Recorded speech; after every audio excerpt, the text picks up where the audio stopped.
ہی یہ بات بیوقوفی کی لگی کہ ایک اللہ میاں بیٹھے ہوئے ہیں اوپر اور وہ ہر ایک کو دیکھ رہے ہیں اور ہر ایک کے بارے میں نوٹ کر رہے ہیں کہ اس نے کیا کیا، اس نے کہا بہت ہی بزی رہتے ہوں گے وہ، مطلب ان کو فرصتی کہاں ہوگی کچھ اور کرنے کی۔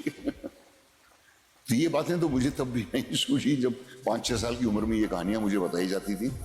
اگر ریکارڈز ہی نہیں ہے تو یہ جو ریکارڈ پہ اعتراض اٹھایا جا رہا ہے، یعنی جسٹس پہ اعتراض اٹھایا جا رہا ہے، مطلب کوئی اگر کہے کہ میں ریکارڈ ہے یہ مانتا نہیں ہوں، تو یعنی کہ اس کا یہ کہنا ہوا کہ جسٹس ہے میں مانتا نہیں ہوں، انصاف ہوگا انسانوں میں مانتا نہیں ہوں۔ جس نے اس کائنات کو اتنے کیلکولیشن اور سسٹمز کے ساتھ بنایا ہے، کیا وہ ہمارے بیچ میں انصاف نہیں کرے گا؟ الحمدللہ والصلاة والسلام علی رسول اللہ وعلی آلہ وصحبہ اجمعین، اما بعد۔ ویڈیو آپ نے دیکھ لیے ہے، سوال آپ سمجھ چکے ہیں۔ یہاں سب سے پہلی بات یہ ہے کہ بات کس کی کر رہے ہیں؟ ہم بات کس کی کر رہے ہیں؟ ہم بات کر رہے ہیں اس کائنات کے بنانے والے کی، اس یونیورس کے بنانے والے کی بات کر رہے ہیں۔ اور ہم کیا ہے، ہماری کیا حیثیت ہے اس پورے یونیورس میں، وہ تو ہم جانتے ہی ہیں۔ ہم بات کر رہے ہیں اس یونیورس کے پورے سسٹم میں سے ایک چھوٹا سا ستارہ سورج، اس کے سامنے ایک چھوٹا سا پلانٹ زمین، اور اس زمین کے ایک چھوٹے سے انسان، اور وہ انسان کی ایک چھوٹی سی سیل جو مائکروسکوپ سے دکھائی دیتی ہے، اس کے اندر جب جھانک کے دیکھتے ہیں تو ہمیں جو آرکیٹیکچر دکھتا ہے، تو واسٹ یونیورس سے لے کر چھوٹی سی سیل تک ساری چیزوں میں ہمیں ایک پرفیکٹ پلاننگ دکھ رہی ہے۔ اور وہ سیل کے نیوکلیس میں جب دیکھتے ہیں تو وہاں جو ڈی این اے ہے، اور وہ ڈی این اے کے اندر اتنی میسو انفارمیشن دکھتی ہے کہ اگر وہ انفارمیشن کو نکالا جائے اور لکھا جائے تو 106 والیومز بھر جائیں گے انسائکلوپیڈیا کے، اتنی ساری انفارمیشن وہ ایک ڈی این اے کے اندر ہے۔ تو ہم بات کس کی کر رہے ہیں؟ ہم بات کر رہے ہیں یہ کریٹر کی بات کر رہے ہیں۔ ایک سمپل سا ایگزامپل لیتے ہیں سمجھنے کے لیے۔ مان لو ایک سپر کمپیوٹر ہے اور ایک انسان ہے جو بیٹھ کے اپنا کیلکولیشن مائنڈ میں کر رہا ہے۔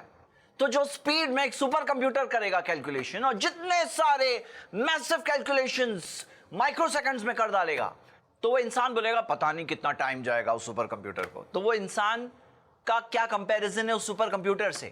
اور دنیا کا کوئی بھی سپر کمپیوٹر کیوں نہ ہو، وہ سمجھنا چاہیے زمین جو ایک چھوٹا سا پلانٹ ہے، اس کے ایک چھوٹے سے سپر کمپیوٹر کی کیا حیثیت ہے اس یونیورس کے بنانے والے کے سامنے۔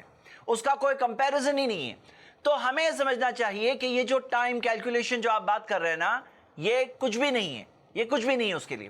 اس میں ایک بات جاننا بہت ضروری ہے کہ یہ جو کمپیریزن کر رہے ہیں انسان میں اور اللہ میں، انسان ایسا ہے تو انسان کے کیلکولیشن سے اللہ تعالیٰ کا ججمنٹ ہو رہا ہے۔ تو یہاں یہ بات سمجھنا چاہیے اللہ کون ہے؟ اللہ کون ہے؟ وہ تو سب کچھ جاننے والا ہے۔ حقیقت میں اس کو تو یہ ریکارڈ لکھنے اور پریزرو کرنے کی بھی ضرورت نہیں ہے، وہ ہر چیز جانتا ہے، لیکن یہ ریکارڈ اس لیے تاکہ حجت قائم ہوگی، قیامت کا دن ہوگا جب انسان وہاں پر ہوگا، اس کو اپنا اعمال نامہ پورا کے پورا ملے گا ہاتھ میں، جس سے وہ دیکھ سکے گا کہ میں نے کیا کیا کیا، اس کا ریکارڈ میرے سامنے ہے، جو مجھے انعام ملے گا یا سزا ملے گی یہ میرے ہی کاموں کا نتیجہ ہے۔ اگلی بات کہ جو فرشتے ہیں وہ نوٹ کر رہے ہیں، جیسے کہ قرآن میں آتا ہے کہ فرشتے جو ہے وہ نوٹ کر رہے ہیں، ہر ایک لفظ جو ایک نکلتا ہے ایک انسان کی زبان سے وہ فرشتے نوٹ کرتے ہیں۔ اب انسان کو یہ سمجھنا چاہیے ہر چیز ہم نے نہیں دیکھا۔ فرشتے جو ہے وہ ان سین ورلڈ، جو دنیا کو ہم نہیں دیکھ سکتے، اس کا حصہ ہے۔ اب سوچو کہ مائکروسکوپس جب نہیں بنے تھے تب تک بیکٹیریا ایک ان نون ورلڈ تھی، اسی طرح سب ایٹامک جو پارٹیکلز ہیں جب تک ویسے پاورفل مائکروسکوپس نہیں بنے تو ان کو آبزرو نہیں کیا گیا۔ اور آج بھی اگر یونیورس میں دیکھا جائے تو ڈارک انرجی اور ڈارک میٹر کو ریئلی دیکھا نہیں ہے، لیکن اس کے کچھ پروفز کے بیسس پہ ہم بلیو کرتے ہیں۔ تو یہاں سمجھنے کی بات کیا ہے کہ کوئی انسان ڈسکلیم نہیں کر سکتا، انکار نہیں کر سکتا کہ فرشتے نہیں ہیں۔ وہ یہ کہہ سکتا مجھے معلوم نہیں ہے، لیکن وہ یہ نہیں کہہ سکتا کہ ہمارے پاس سائنٹیفک پروف ہے کہ فرشتے نہیں ہیں۔ وہ یہ کہہ نہیں سکتا کیونکہ وہ ان سین ورلڈ ہے، وہ ان سین ورلڈ ہے، جو ورلڈ کو دیکھا نہیں ہے اس کا انکار کیسے کر سکتا ہے؟ اور جہاں تک یہ بات ہے کہ جو ٹائم کے لیمیٹیشنز ہیں نا، ہم جس کریٹر کی بات کر رہے ہیں وہ اس ٹائم اور اس اسپیس کا بنانے والا ہے، وہ اس سے بہت اوپر ہے۔ اب ایک مثال دیتا ہوں کہ ہم جب سوتے ہیں تو نیند کے اندر کئی بار ایسا ہوتا ہے کہ ایسا لگتا ہے کہ بہت سارے گھنٹے چلے گئے لیکن بس تھوڑی دیر سوئے ہیں، اور کبھی ایسا لگتا ہے بہت گھنٹے سوئے ہیں لیکن لگتا ہے کہ جیسے ابھی سر تکیے پہ لگا تھا، مطلب ابھی بس میں سویا تھا اور کئی گھنٹے گزر چکے ہیں۔ تو ہم خود اپنے ہیومن ایکسپیرینس میں یہ ٹائم لیس ڈائمینشن کو ہم لوگ ایکسپیرینس کرتے ہیں اپنی نیند میں، اور موت ایک اس کا کمپیریزن ہے. اور یہ تو انسان کی بات ہے, ہم تو کریٹر کی بات کر رہے ہیں جس سے کوئی کمپیریزن نہیں ہے, وہ تو ٹائم سے بالاتر ہے. تو یہ کہنا کہ اس کے پاس ٹائم کہاں سے ہوگا, اس کو ٹائم کی ضرورت نہیں, اس کو سٹرگل نہیں کرنا پڑتا ہے. کوئی چیز کرنے کے لیے اس کو سٹرگل نہیں کرنا پڑتا ہے جیسے انسانوں کو کرنا پڑتا ہے. وَهُوَ عَلَى كُلِّ شَيْءٍ قَدِيرٌ, وہ ہر چیز پہ قدرت رکھتا ہے. آپ کو انٹروڈکشن اتنا بڑا ملا ہے, اتنا بڑا یونیورس ملا ہے, 93 بلین لائٹ ایئرز, اور آپ پھر بھی نہیں سمجھ پا رہے ہیں کہ کون سے کریٹر کی بات ہو رہی ہے. اگر آپ کو ایک چھوٹا سا انٹروڈکشن ملتا تو شاید چھوٹے سے تعارف سے ایک انسان شاید سمجھا ہو نہ سمجھا ہو, تو ہم جس یونیورس کو دیکھ چکے ہیں, ہم سیل کے اندر دیکھ چکے ہیں, اور پھر اتنا سب کچھ ہونے کے بعد ہم ایسی بات کہیں گے تو کیا یہ ہمارے لیے فیر بات ہے؟ وہ ہر چیز پہ قدرت رکھتا ہے. اذا قضى امرا فانما يقول له كن فيكون, جب وہ کسی چیز کا فیصلہ کرتا ہے وہ بس کہتا ہے ہو جا, اور وہ ہو جاتی ہے. تو اس کریٹر کے لیے ایسے الفاظ یہ بالکل بھی صحیح نہیں ہے, یہ ایک انسلٹ ہے اس کریٹر کا, اور ہم سب کو اس چیز سے بچنا چاہیے. وہ ہر چیز کو دیکھ سکتا ہے, اور یہ کہنا کہ وہ وہاں کریٹر اور وہ خالق ہے, وہ کریٹر ہے, وہ کریشن سے الگ ہے. یہ کریشن کی شروعات ہے, یہ یونیورس کی شروعات ہے, اس کی اینڈنگ ہے. اس کی نہ شروعات ہے نہ اینڈنگ ہے, وہ اس پہ ڈیپینڈ نہیں ہے, وہ اس کے حصہ نہیں ہے, وہ اس سے اوپر ہے, وہ اس سے بالاتر ہے. تو یہ کہنا کہ وہ وہاں سے کیسے دیکھ سکتا ہے؟ اب آپ خود سوچو کہ ہم سب انسان, اور آپ یہ ویڈیو دیکھ رہے ہو, آپ ہو سکتا ہے دوسرے شہر میں ہو, میں دوسرے شہر میں ہوں, لائیو پروگرامز بھی ہوتے ہیں. جب ہم لوگ ایک حصے میں ہو کر دنیا کے دوسرے حصوں میں کیا ہو رہا ہے دیکھ سکتے ہیں, تو یہ سمجھنا کیوں مشکل لگ رہا ہے کہ کریٹر جو اس دنیا کا بنانے والا ہے وہ تو ہر چیز, ہر جگہ, ہر وقت دیکھ سکتا ہے, ہر چیز ریکارڈ کر سکتا ہے. اس کے لیے کون سی مشکل چیز ہے؟ ہاں, اس کے لیے کون سی مشکل چیز ہے؟ اچھا ایک پوائنٹ سوچو, یہ یونیورس کے اندر ہر چیز میتھمیٹیکل فارمولاز سے چل رہی ہے. جو گریوٹی ہے, گریوٹی کا فورس ہے پوری یونیورس میں, اس کا ایک فارمولا ہے. اسی طرح آپ دیکھو گے بہت ہی ایکوریٹ کیلکولیشن سے سارے ستارے چل رہے ہیں, ان کی آربٹس ہے, بالکل جیسے کہا جا رہا ہے the unreasonable effectiveness of mathematics in the natural sciences. جیسے کہ گیلیلیو نے کہا the book of nature is written in the language of mathematics.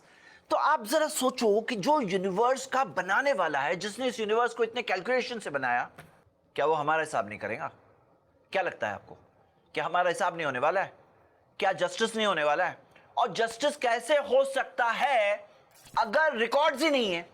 تو یہ جو ریکارڈ پہ اعتراض اٹھایا جا رہا ہے, یعنی جسٹس پہ اعتراض اٹھایا جا رہا ہے, مطلب کوئی اگر کہے کہ میں ریکارڈ ہے یہ مانتا نہیں ہوں, تو یعنی کہ اس کا یہ کہنا ہوا کہ جسٹس ہے میں مانتا نہیں ہوں, انصاف ہوگا انسانوں میں مانتا نہیں ہوں. یہ بات بالکل بھی انفیئر ہے, کیونکہ آپ خود سوچو کہ اتنے بڑے بڑے ظالم جو گزرے اس زمین پر, جیسے مثال لے لیجئے ماؤ زیڈونگ, جس نے تقریباً 31 ملین 3 کروڑ 19 لاکھ لوگوں کو مارا, اور ہڈولف ہٹلر جس نے تقریباً 1 کروڑ 85 لاکھ لوگوں کی موت کی ذمہ داری ہے. اب آپ بتاؤ کیا سزا دے سکتے ہو, کیا سزا دے سکتے ہو؟ دنیا کے کسی بھی سسٹم میں اگر آپ نے ایسے مجرموں کو پکڑ لیا, اور ایسے بہت سارے لوگ ہیں جنہوں نے کئی سارے لوگوں پر ظلم کیا, کئی زیادتیاں کی, کئی لوگوں کے حق کھائے اور اس دنیا سے چلے گئے, آپ اگر پکڑ بھی لیتے, ان کا جرم ثابت بھی ہو جاتا, تو کیا سزا دے سکتے ہیں؟ تو مجھے بتائیے جس نے اس کائنات کو اتنے کیلکولیشن اور سسٹمز کے ساتھ بنایا ہے, کیا وہ ہمارے بیچ میں انصاف نہیں کرے گا؟ یہ تو بہت انفیئر ہو جائے گا.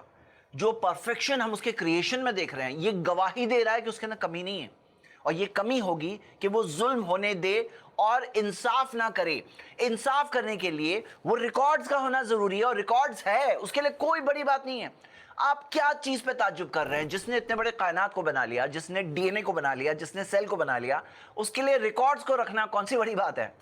کون سی بڑی بات ہے؟ اس کے لیے وہ چیز کون سی مشکل ہے جو اس کائنات کی ٹیکنالوجی مینج کر رہا ہے, جو اس ڈی این اے کی ٹیکنالوجی مینج کر رہا ہے, اس کے لیے ریکارڈز کو رکھنا کون سی بڑی چیز ہے؟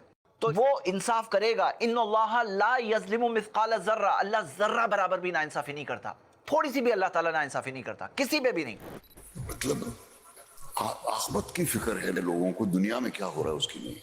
یہاں پہ یہ جو بات کہہ رہے ہیں نا کہ آخرت کی فکر ہے دنیا کی نہیں, حقیقت یہ ہے اسلام نے سکھایا ہے ایک بیلنس, اسلام نے سکھایا ہے ایک بیلنس, کہ دنیا کے اندر ساری چیزوں میں اعتدال ہے.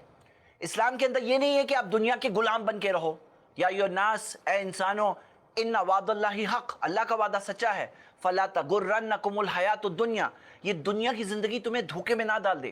تو دنیا کے دھوکے میں بھی مت پڑو, جیسے کچھ لوگ ہوتے ہیں دنیا کے غلام بن جاتے ہیں, ان کا گاڈ دنیا ہوتی ہے, یہ دنیا کا عیش و آرام, یہ دنیا کی لذتیں, یہ ان کا گاڈ ہوتا ہے, اس کے لیے جیتے مرتے ہیں وہ. دوسری طرف وہ لوگ ہیں جو دنیا کو پورا چھوڑ دیتے ہیں,